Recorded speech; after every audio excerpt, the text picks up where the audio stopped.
Hi everyone. After my interview with Mr. Durkin, I had the privilege of talking about some Sanchin teaching points with him and going over some of his thoughts on what a teacher should be looking for when they're testing a student's Sanchin. So without further ado, let's get right to that video. So when you're checking a student's Sanchin, what exactly are you looking for with all the little micro corrections you're giving? We're looking for the proper angles, the proper positioning of the arms in the posture. So it's not just a question every time we do Sanchin of just pounding the body into submission. It's more educational. For instance, we want to have this, the shoulder, fingertip shoulder height provides the proper angle for the elbows, the arms, the forearms to be in. Too low, no good. Too high, no good. Right, no leverage there. Elbows, one fist to distance, a fist and a thumb's distance from the ribs. Not far back there.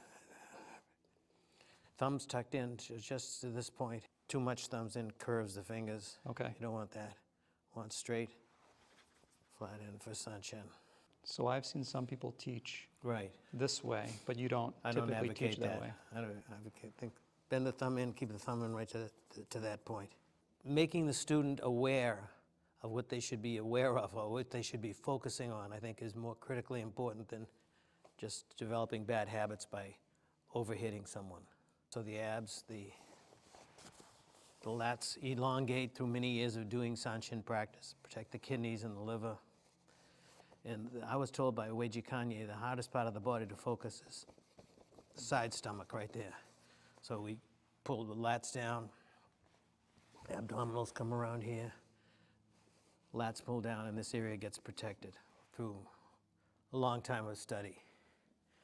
Fingertips should be straight, and by doing Sanchin routinely for a number of decades, your fingers become very strong, like 8-penny nails.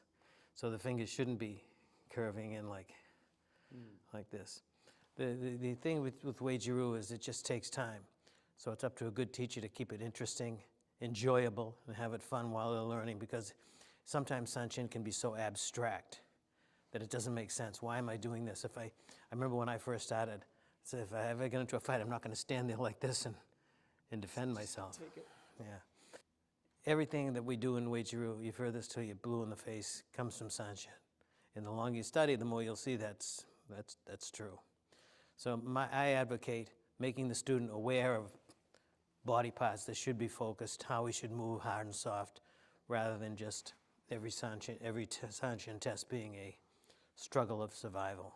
And it's interesting, I've been doing this for a number of years, and there's still stuff that you'll point out that I'm doing incorrectly or that I've slipped into bad habits that just doing that slight test, I can tell what I need to work on.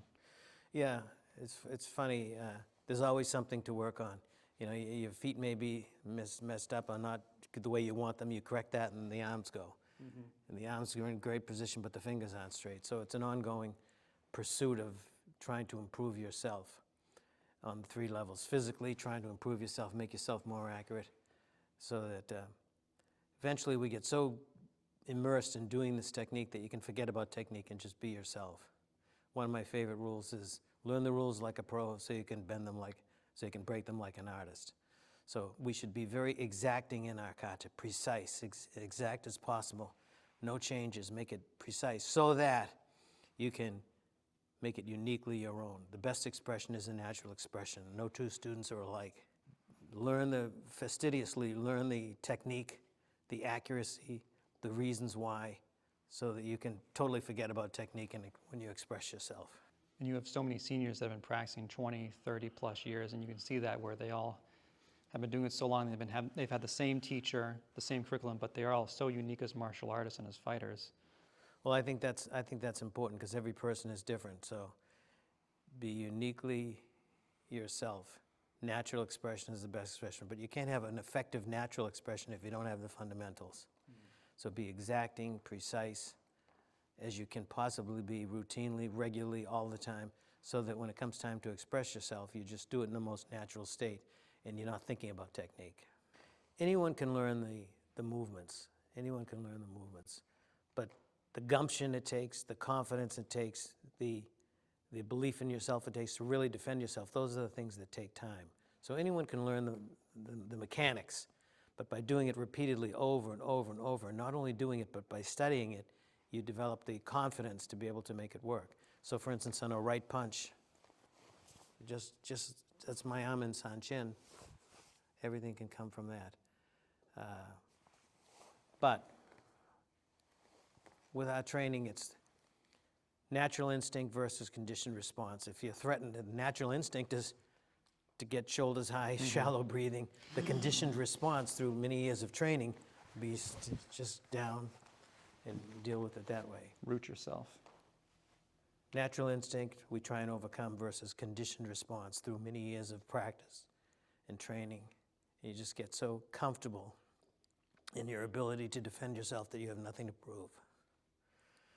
And that's a pretty cool feeling. Thank you again, Sensei Durkin. It's an honor again to be here with you, and I appreciate your time. It's my pleasure.